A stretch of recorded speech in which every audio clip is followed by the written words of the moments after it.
This is Biology 2, Chapter 15, Part 3 on evolution. In this part of the video lecture, we'll take a look at different mechanisms of evolution and how this biological change does occur over time. Taking a look at how evolution is thought to occur, there's a couple of different mechanisms that evolution runs by. Population genetics is taking a look at an entire population's biological change over time. And how biologists do that is looking at the gene pool. The gene pool is a collection of genes for all traits in a population. The gene pool is kind of like every possible combination that could exist for a population. Not to say that it does, but it could. So it's all of the mix of genes from every single male and female in the population. So we can take a look at how the gene pool changes over time, because if the genes are changing in a population over time, that's evolution. So we can look at the allele frequency, which is the percent of a specific allele in a gene pool. So you can look at one specific trait to see how much that is changing from generation to generation. Two guys by the name of Hardy and Weinberg developed this idea that we can show allele frequency by taking a look at a steady population. The Hardy-Weinberg principle is when the population is in genetic equilibrium, meaning that all allele frequencies are the same generation after generation after generation. Now, this doesn't happen very often in nature. It can for short periods of time. But as we know from our last unit, we can have births and deaths and immigration and emigration in populations. And that, along with some other factors, can change that allele frequency. So in order to have a perfectly in sync population with the allele frequency, the population would have to be very large. However, some populations are small. You can't have, in a Hardy-Weinberg population, you can't have anybody coming in or anybody leaving. So there's no immigration or emigration. However, again, that does happen quite often in nature. Mating needs to be what's called random. Random mating means that you are not mating with anyone that is considered in your kin circle or your family circle. However, most animals don't recognize family members like we do, and there can be an occasional non-random or in-family type of mating. In a Hardy-Weinberg population, we can't have any mutations. However, that is common and can happen. And in a Hardy-Weinberg population, natural selection does not occur. However, that is acting all of the time, which can change the population. So the following that we're going to talk about here are violators of the Hardy-Weinberg population. So they will change allele frequencies. A very common type of change that you'll see in a population is what's called genetic drift. Genetic drift is when that allele frequency changes due to a completely random chance. It would not make a difference if the population is small or large. It tends to really affect small populations, but these are changes due to a random event or chance, maybe some type of abiotic factor, like the weather could change the population, or in some cases, perhaps a disease of a genetic drift that could also happen. A type of genetic drift is called the founder effect. This is when a small group of the population, for some reason, becomes separated from the main population. So that separated population starts out fresh in a new habitat. So just like the founding fathers of our country came over here in small populations, and now here we are with a nice big one. But we also have here Ladybug Island, a small portion of the red ladybugs apparently wanted to get off the mainland and go to their own island. So they become the founders, and they start their own very brand new gene pool. Bottleneck effect is another type of random chance event of genetic drift that can occur. Bottleneck effect is when the population, for some reason, declines to a really, really low number, but eventually it rebounds. However, the result of a bottleneck effect is a very small gene pool. If you decrease your population, that means you take water out of the gene pool, so you have a small, shallow gene pool. If you don't get any new combinations of genes into your population to make the gene pool deeper, you may have many, many members, but your gene pool is still very small. Natural disasters and disease is often the cause of a bottleneck effect. This happened to cheetahs.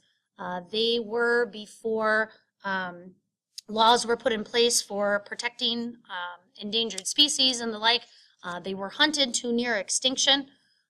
Their numbers have rebounded. However, when cheetahs have been given blood work and they take blood samples, it is shown that most cheetahs are roughly around 70% similar to every other cheetah, which means that even though they have large numbers, they have a fairly small gene pool and they're combining the same genes over and over again. So here's an example of a bottleneck effect. So if you think of a bottle, okay, so you have a big population, it declines, okay, so we have a drastic reduction. Those surviving individuals will make up and continue on the population. But even though there's lots of members, there isn't any more new variation. Gene flow is another way to violate the Hardy-Weinberg population. So this is immigration and emigration. So this will, depending on if there is immigration, you will increase genetic variation. If there is emigration, there will be a decrease in genetic variation. Mating needs to be what we call non-random, or random rather. Non-random mating, again, when you breed within your family circle, that's usually called inbreeding, those will favor homozygous alleles. So they will either favor homozygous dominant alleles with 2 capitals or homozygous recessive alleles of 2 lowercase. But there will not be any new combinations of genes coming in. Mutation also will violate a Hardy-Weinberg population. Mutations, remember, are permanent changes in DNA. These mutations will be selected against in the population if they are harmful.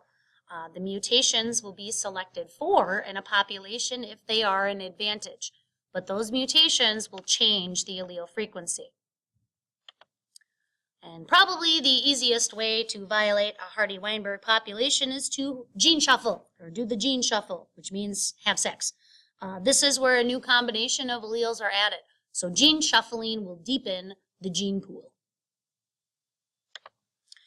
When we talk about populations and how they have their reproductive strategies, in some cases, if populations start to become isolated from one another reproductively, and there's 2 types of reproductive isolation that we see in nature. Pre-zygotic isolation makes fertilization very unlikely. This would be, for example, the reason why a cat and a dog cannot get together, mate, and have a kitty puppy offspring. Dogs and cats have different chromosome numbers. The pH of the female reproductive tract, the acidity level may be too high or too low for sperm to survive. And in general, most pre-zygotic isolation works because the parts, if you get my drift, don't exactly fit together. Now, post-zygotic isolation. This occurs when a species or 2 different populations are close enough to successfully reproduce, but the reproduction event, the offspring, will not be successful in reproducing its own babies. So post-zygotic isolation will create a hybrid offspring. A lot of times that hybrid cannot reproduce because it is sterile, or the hybrid may not develop correctly, making it less likely that it will actually reproduce. For example, the horse and the donkey. A horse has 62 chromosomes and a donkey has 63 chromosomes. When you put that together, you get 65 chromosomes. It's impossible for meiosis to split up an odd number of chromosomes evenly. So a mule is sterile because it lacks the instructions, it lacks that chromosome in order to reproduce. So here are some rather interesting, crazy hybrids here on the next few slides. Hybrids are often named first for the male and then the female. So ligers, believe it or not, do exist. That is a male lion and a female tiger. A wolfen is a male whale and a female dolphin. Many of these hybrids tend to not happen very often in nature, but they do happen in either nature preserves or in some cases zoos or animal sanctuaries where, you know, their territory is fenced in to a certain point, but they're kind of allowed to roam around. Sometimes animals don't recognize the difference and they kind of do what they do as animals, and this is how we get some of these weird hybrids. A zorse is a male zebra and a female horse. Leopon is a male leopard and a female lion. This here is a male leopon, so you can see he's got the pattern like a leopard, but he's got the nice little mane. A cama is a male camel and a female llama. So a cama kind of ends up as a humpless llama.